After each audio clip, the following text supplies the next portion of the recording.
For most people, the Canary island of Tenerife is a place of sun and fun. But in 1985, Molly Maher's 21-year-old daughter Sherry arrived to join her brother Gary for the last week of his holiday on the island.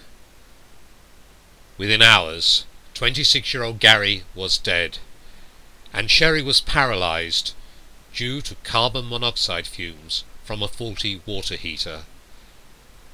In the months and years that followed, Molly Maher was determined her family's tragedy would not be in vain.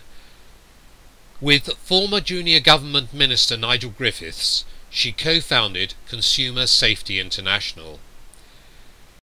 Sherry wasn't expected to live. She did, and 5 months later we got her home and she came out of the coma, but she still is in a wheelchair. And when I realised that so much unawareness is present and so many kids were being damaged or died, I got together with a fellow called Nigel Griffiths, who was Consumer Affairs spokesman at the time, Shadow, and we launched Consumer Safety International.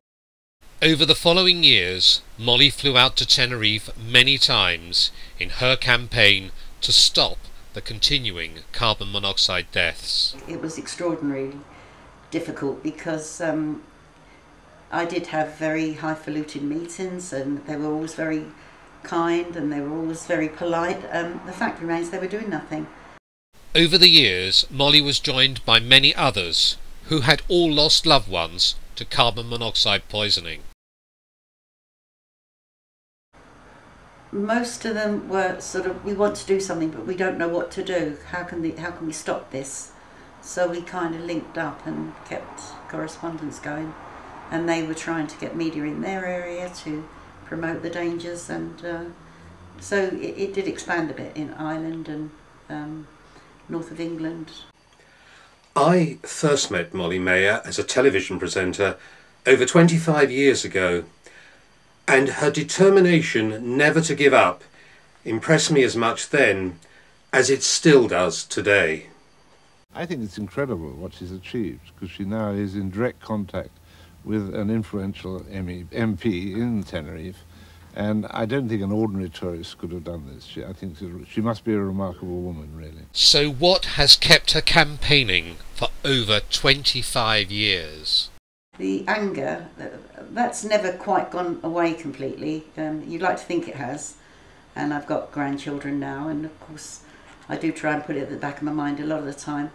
But I just think, you know, he would have been this age now or that age now, and he would have had a family of his own. And with Sherry, I just still watch her go around in a wheelchair, and I think this shouldn't have happened. And who's doing anything about it? I think it's the lack of anybody doing anything about it positively that I find hard to take. So yeah, I just keep going with my little efforts.